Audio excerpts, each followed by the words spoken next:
저체온증을 느낄 준비가 되셨나요? 여러분의 간담을 서늘하게 만들 10대 멸종된 생명체가 있습니다. 정말 체온이 저하되는 것 같죠?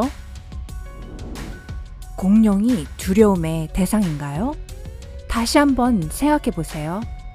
진화 과정에서 탄생한 무시무시한 생명체들을 보면 공룡은 귀엽고 작은 아기처럼 느껴지실 거예요. 오늘날까지 살아있었다면 세상을 완전히 멸망시켰을 생명체에 대해 알아보시겠어요? 재미있겠죠? 자, 시작해보죠. 여러분, 보너스로 무서운 것을 보여드릴 수도 있어요. 책 읽는 공룡일지도요. 무서운 내용을 자세히 알려드리기 전 채널을 구독하고 알림을 켜주세요. 그러면 언제든지 밝은 면, 브라이트 사이드를 즐길 수 있답니다. 10번부터 시작할게요. 10번, 리오플레우로돈. 이 비디오에 어려운 단어가 많이 나오지만 저도 노력해 볼게요. 리오플레우로돈은 짧은 목, 플레이시오사우루스의 종으로 거대 해양 파충류였습니다. 리오플레우로돈은 칼로비아라는 곳을 무대로 삼으며 쥐라기 중기를 활보했습니다. 쥐라기 시대가 뭐냐고요? 제게 묻지 마세요. 리오플레우로돈의 일반적인 크기는 약 5m에서 7m 정도로 다양했지만 가장 큰 것은 10m가 넘었습니다. 크기와 무게를 생각해 볼 때 리오플레우로돈은 물고기, 오징어, 그리고 더 작은 해양 파충류를 먹으며 사는 포식자입니다. 게다가 앞으로 향한 콧구멍을 통해 뛰어난 후각을 가지고 있다는 것을 알 수 있습니다. 이러한 후각 때문에 당시 최고의 포식자 중 하나가 될 수 있었을 겁니다. 리오플레우로돈을 강력하게 만들어준 것들은 이게 전부가 아닙니다. 길고 납작한 지느러미는 매우 빠르게 수영할 수 있게끔 해주었기 때문에 리오플레우로돈이 사냥을 하기로 마음먹었을 때 아무도 숨을 수 없었죠. 불행하게도 리오플레우로돈에 대해 풀리지 않은 많은 궁금증들이 있지만 한 가지 사실은 확실합니다. 여러분들이 신나는 바다 여행을 할 때 만날 수 없다는 사실. 9번, 아트로플레우라. 절지 생물을 소개해 줄 시간이 되었군요. 소개드릴 생물은 이미 멸종된, 너무 다행이에요, 아트로플레우라입니다. 이 절지 생물은 3억 1,500만여 년 전에 현재의 북동 아메리카 그리고 스코틀랜드에서 살았습니다. 이 종은 길이가 거의 0.3m에서 2.1m에 달했고 폭이 약 0.6m나 되었습니다. 아트로플레우라의 몸은 양옆과 가운데 부분이 껍데기로 덮인 30개의 절지로 이루어져 있었습니다. 우리 목록에 있는 다른 생물들과는 다르게 아트로플레우라는 포식자가 아닙니다. 강한 악력을 가지고 있지 않았기 때문에 초식을 할 수밖에 없었죠. 하지만 우리에게 별반 해를 끼칠 일은 없겠지만 발에 뭔가 다 아래를 내려다보았을 때 이 절지 생물이 있다고 상상해 보세요.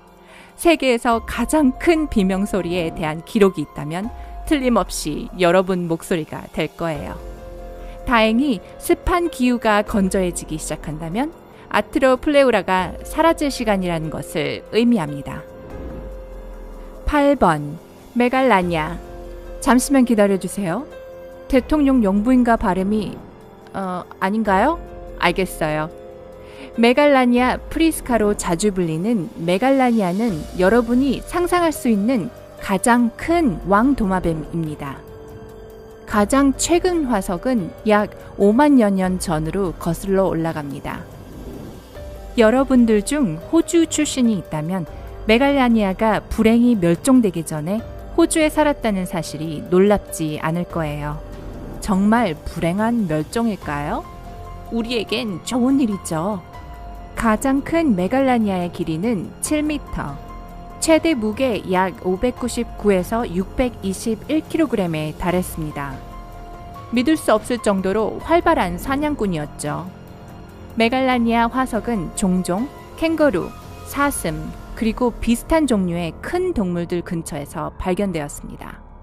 하지만 메갈라니아에 대한 정보에는 약간의 반전이 있습니다. 여전히 우리와 함께 살고 있을지도 모른다는 사실이 바로 그것이죠. 19세기와 20세기에 생존한 메갈라니아와 비슷한 생명체를 보았다는 보고들이 있었습니다. 하지만 이 이야기들을 제외하고는 실제 증거는 없지만 또 누가 알겠어요? 어쩌면 이 생명체들이 아직도 지구를 배회하고 있을지도 모르죠. 7번 덩클리오스테우스. 덩클리오스테우스는 약 3억 5,800만부터 3억 2천만 년 전 대봉기 후기에 멸종되었습니다. 하지만 덩클리오스테우스만 존재했던 것은 아닙니다.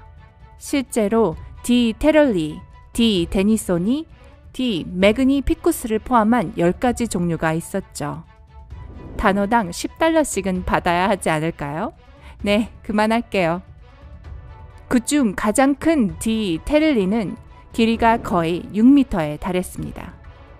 대부분의 덩클리오스테우스 화석은 북아메리카, 폴란드, 벨기에, 모로코에서 발견되었습니다.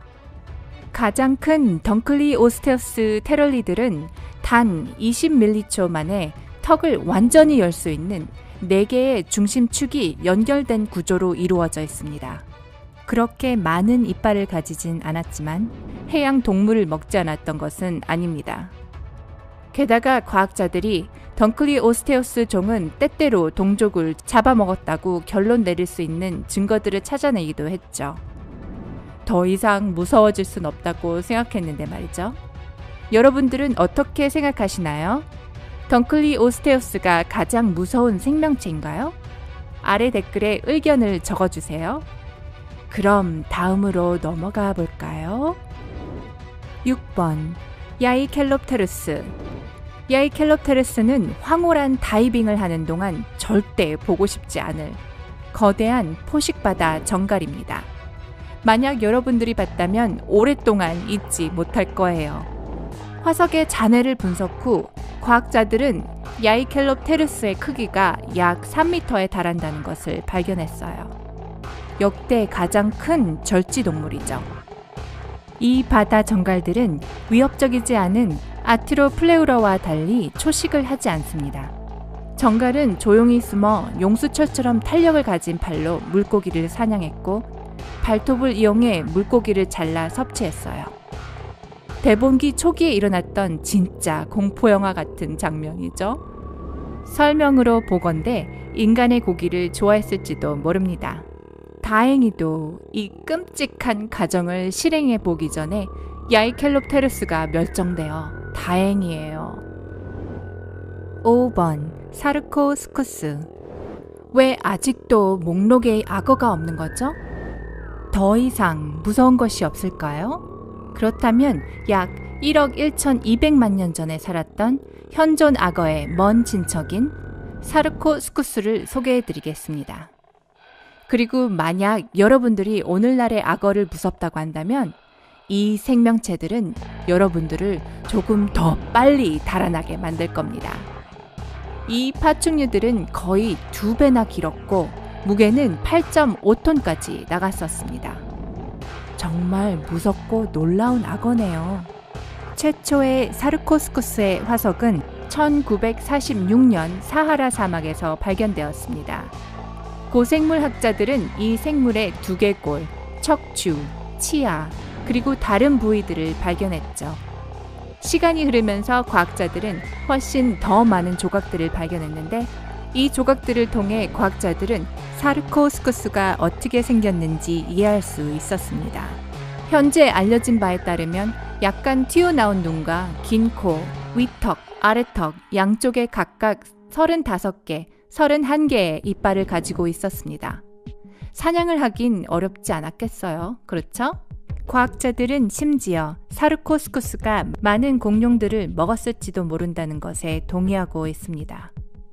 우리에겐 현존 악어로 충분한 것 같아요. 사르코스쿠스는 안 됩니다. 제발. 4번 고르고놉스. 공룡들이 선사시대의 세계를 지배하기 훨씬 이전에 고르고놉스라고 불리는 다른 주요 포식자들이 있었습니다. 그들은 약 2억 6천만 년 전에 살았으며 당시 작은 생물들을 공포에 떨게 했죠. 크기가 3m에 달하고 무게는 약 454kg에 이릅니다. 지금까지 봐왔던 것들에 비하면 그렇게 무섭지 않아 보이죠? 하지만 이게 전부 다가 아닙니다. 왜 고르고놉스가 그들 시대의 주요 포식자가 되었는지에 대해 궁금해할지도 모르겠어요. 고르고놉스는 먹이 사슬의 최상위에 있었습니다. 아래턱에서 돌출된 거대한 송곳니가 있었고, 그리고 다리들은 옆으로 퍼지지 않도록 아래에서 몸을 단단히 지탱했습니다. 이러한 장점들은 더 빠른 속도에 도달하고 먹잇감에 빨리 다가갈 수 있도록 해주었습니다. 일부 이론들은 또한 고르고놉스가 온혈 동물일지도 모른다고 지적합니다. 이것은 적어도 최소한의 털을 가졌다는 것을 의미합니다. 그러나 아무런 증거가 없는 가정일 뿐이죠. 저는 쓸데없는 논쟁을 하지는 않을 거예요. 그냥 고르고놉스가 털이 필요하다면 가졌으면 좋겠어요. 저를 먹지만 않는다면 만족합니다. 3번 티타노보아. 뱀을 싫어한다면 티타노보아는 분명 여러분을 소스라치게 놀라게 할 것입니다. 이 거대한 뱀은 현재 콜롬비아 북동부에 해당하는 지역에 살았다고 전해지며 화석은 약 5,800만 년에서 6천만 년 전 것으로 추정됩니다.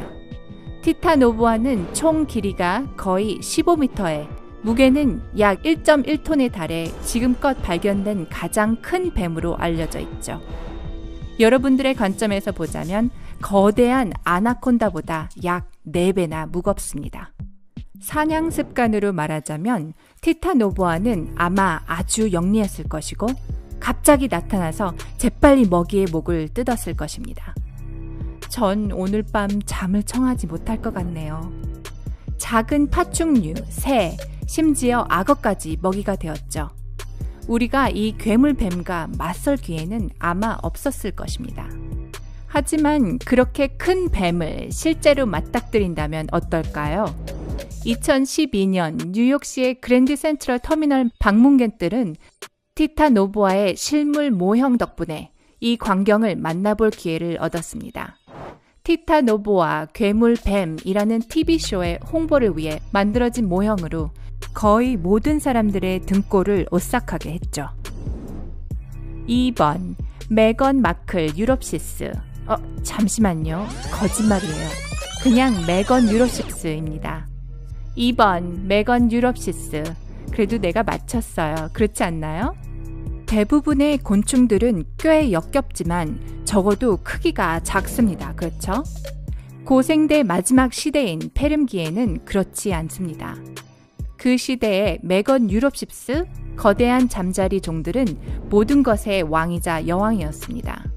이 종들은 역대 가장 큰 곤충이며 날개 길이는 43cm, 몸 길이는 약 33cm였습니다. 최초의 메건 유럽십스의 화석은 1880년 프랑스에서 발견되었습니다. 이제 우리는 이 종에 대해 더 많이 알고 있습니다. 예를 들어 그들의 사냥 방법은 오늘날의 잠자리와 매우 유사합니다. 유일한 차이점은 메건 유럽십스가 크기 때문에 좀 더 큰 생명체들을 잡아먹을 수 있다는 것이죠. 이 종들은 커다란 눈으로 먹이를 감지하고 다리에 있는 가시털로 먹이를 붙잡아 놓습니다. 그러나 시간이 흐르면서 대기의 상태가 바뀌기 시작했어요. 이것이 메건 유럽시스 멸종의 주된 요인일지도 모릅니다. 무슨 일이었는지 모르지만 결과는 좋았네요. 만약 밖에 거대한 잠자리가 날아다닌다면 집 밖으로 나가긴 정말 힘들 거예요. 그렇죠? 1번 헬리코프리온. 상어는 믿을 수 없을 정도로 무섭지만 헬리코프리온을 본 후 조스의 상어는 귀엽게 보일지도 모릅니다. 이 특이한 상어 같은 물고기는 약 2억 9천만 년 전에 북아메리카, 동유럽, 아시아, 그리고 당연히 호주의 해역에 살고 있었습니다. 세상에, 호주는 어디에서나 빠지지 않네요. 헬리코프리온의 가장 독특한 특징은 원형 턱입니다.